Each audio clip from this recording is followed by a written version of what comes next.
Donald Trump a placé le Brésil au centre de l'échiquier politique des Amériques, en partageant, dans la nuit de ce mardi 23 juin 2026, un article sur ses avancées en Amérique latine et sur le prochain grand test de son gouvernement, l'élection brésilienne. Le texte parle de l'intégrité du système électoral brésilien et se demande si la compétition sera considérée comme libre et équitable par toutes les parties. La publication n'apparaît pas seule, elle arrive au même moment où la gauche perd du terrain dans la région. Après que Donald Trump a coupé les financements de l'USAID, gelé la machine de financement externe et démantelé une structure qui, pendant des années, a été considérée par la droite comme un carburant idéologique, en dehors des frontières des États-Unis. Depuis lors, la suite pèse lourd. La droite a gagné en Équateur, Milei est sorti renforcé en Argentine, la gauche a perdu le pouvoir en Bolivie, Cast a vaincu la gauche. Récemment, la droite a gagné au Honduras, et la Colombie a aussi basculé à droite. Désormais, tous les regards se portent sur le Brésil. Pendant que Lula essaie de dire que Trump ne peut pas aborder le sujet, Flavio Bolsonaro se déplace à Washington pour s'opposer aux tarifs contre le Brésil. Et Gilmar Mendes admet être préoccupé par un compte bancaire au Portugal face aux menaces de la loi Magnitsky. Quel a été votre ressenti lorsque vous avez dit « Eh bien, d'ailleurs, vous n'avez toujours pas retrouvé la vue, si je ne me trompe pas, n'est-ce pas ?» Je crois que oui. Je crois que oui. Oui, je ne suis pas allé chercher à savoir. Mais quel a été votre sentiment quand vous vous êtes dit « Bon, une sanction Magnitsky va tomber, les États-Unis vont passer à l'attaque brutalement ?» Je sais, je me suis demandé ce que je devais faire. Évidemment, j'ai un compte, pas aux États-Unis, mais j'ai un compte personnel au Portugal. Et je me suis demandé quoi faire à ce sujet. J'ai décidé de laisser l'argent que j'avais là-bas. Qu'est-ce que Donald Trump voit au Brésil? Pourquoi l'élection brésilienne est-elle devenue un test continental? Comment Brasilia réagira-t-elle quand Washington mettra la liberté électorale, les droits de douane et les sanctions sur la même table? Je vais tout expliquer. Si tu aimes ce genre de contenu direct et sans détour, pense à t'abonner car ici, il y a une vidéo comme ça tous les jours. Donald Trump a partagé l'article sur Truth Social et ce geste a fait monter la température parce que le texte ne traite pas le Brésil comme un détail. L'analyse présente le président américain comme une figure dont l'influence ne cesse de croître dans l'hémisphère. Et elle présente l'élection brésilienne comme une épreuve décisive pour mesurer jusqu'où cette nouvelle vague conservatrice peut aller. Si l'Amérique latine est en train de changer de camp, le Brésil apparaît comme la pièce la plus importante de ce mouvement. L'article cité par Trump parle de 8 victoires en 7 ans en Amérique latine et mentionne des nations qui ont remplacé des gouvernements de gauche par des dirigeants de centre-droit ou alignés sur l'agenda conservateur. Le message vise directement le gouvernement Lula, car il sort le Brésil de sa zone de confort. Ce n'est plus seulement une dispute interne entre le PT et l'opposition. L'élection brésilienne commence à être observée de l'extérieur comme faisant partie d'un tournant régional contre la gauche. C'est là qu'intervient l'USAID. Après que Trump a réduit le budget de l'agence et s'est attaqué au programme d'aide extérieure, la gauche a perdu une base de soutien symbolique et opérationnel qui a toujours été critiquée par les conservateurs. La réduction a asséché une partie de l'écosystème international qui alimentait des organisations, des discours, des pressions et des récits progressistes. Après cela, la suite des élections est devenue difficile pour le camp de Lula sur le continent. En Équateur, Daniel Noboa a battu la candidate liée au coréisme. En Argentine, Javier Milei a remporté les législatives, renforçant son agenda libéral. En Bolivie, Rodrigo Passos est arrivé au pouvoir et a mis fin à près de 20 ans de domination du MAS. 2 décadas de domínio do MAS. Au Chili, José Antonio Cast a battu la gauche lors d'une élection marquée par la sécurité, l'immigration et l'usure du gouvernement Boric. Au Honduras, Nasri Asfoura, soutenu par Trump, a été déclaré vainqueur après une lutte serrée. En Colombie, Abelardo de la Espriella a battu le camp lié à Gustavo Petro et a consolidé un nouveau virage à droite. Cet ensemble de défaites montre-t-il que le Brésil est devenu la grande cible politique de 2026 ? Lula sait que si le Brésil tombe, la gauche, qui dans certains pays n'a plus la capacité de rester majoritaire, n'aura plus rien à voir avec le changement et la capacité de la gauche sera réduite. Ce serait un véritable séisme politique. Le pays le plus important d'Amérique latine devient le test final de ce tournant. La réaction de Lula montre son malaise. Lors de la rencontre du G7, il a déclaré que Trump devrait rester en dehors de l'élection brésilienne, mais il a également reconnu que le président américain a le droit d'avoir une préférence politique. La phrase de Lula a tenté d'imposer une limite, mais elle a fini par confirmer que Trump fait déjà partie du débat.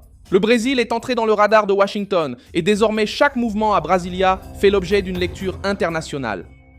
La situation s'est compliquée car le gouvernement Trump ne considère pas le Brésil seulement d'un point de vue électoral. La section 301 utilisée par le bureau du représentant commercial des États-Unis a ouvert un front économique contre les pratiques brésiliennes jugées injustes. L'enquête mentionne le commerce numérique, les services de paiement électronique, la protection de la propriété intellectuelle, la lutte contre la corruption, l'accès au marché de l'éthanol et la déforestation illégale. Elle mentionne également des ordonnances judiciaires secrètes contre des entreprises technologiques nord-américaines pour le retrait de contrats, contenu politique et suspension de profil. La proposition d'une taxe de 25% sur les produits brésiliens a mis les exportateurs, les entreprises et les consommateurs en alerte. L'audience publique a été fixée au 6 juillet à Washington, avec une date limite fixée au 15 juillet 2026. Alors que le gouvernement Lula répondait avec un discours sur la souveraineté, Flavio Bolsonaro s'est inscrit pour demander la suspension de la taxe lors de l'audience. Il devrait défendre une solution négociée sans punir la société brésilienne pour les actes mentionnés dans l'enquête. Flavio Bolsonaro a demandé 5 minutes pour s'exprimer en personne en tant que sénateur et précandidat à la présidence. Le document envoyé par son cabinet indique à l'avance qu'il sera contre la taxe de 25% contre toute mesure contre le PX et en faveur d'une négociation bilatérale. Tandis que le gouvernement Lula reste passif à l'audience, Flavio tente de convaincre les États-Unis que punir tout le Brésil favoriserait en réalité le gouvernement accusé d'avoir causé le problème. L'argument de Flavio a de l'impact parce qu'il sépare la nation brésilienne du gouvernement Lula. Il essaie de montrer que les producteurs, les exportateurs, les travailleurs et les consommateurs ne peuvent pas payer l'addition pour des décisions politiques, judiciaires et réglementaires de Brasilia. La pression sur la liberté d'expression pèse encore plus lourd.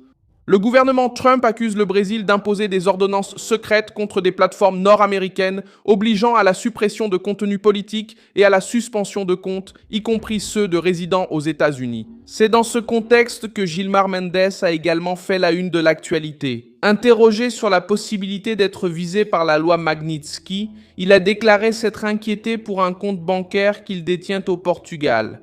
Malgré cela, il a gardé l'argent à l'étranger, affirmant qu'il y passe ses vacances. Ses propos ont été mal perçus. Parce que, tandis que les Brésiliens ordinaires souffrent des impôts, de l'inflation, de l'insécurité et de la bureaucratie, le juge de la Cour suprême admet s'inquiéter pour son patrimoine à l'étranger face à une loi de sanctions étrangères. La loi Magnitsky fait peur parce qu'elle vise des individus, pas seulement des gouvernements. Elle peut entraîner un blocage financier, des restrictions de visa et des difficultés à opérer avec des systèmes liés aux États-Unis. La pression internationale n'est plus un discours abstrait. Le gouvernement Lula tente de transformer toute pression extérieure en attaque contre la souveraineté. Mais la crise est née de problèmes internes que Brasilia n'arrive pas à cacher.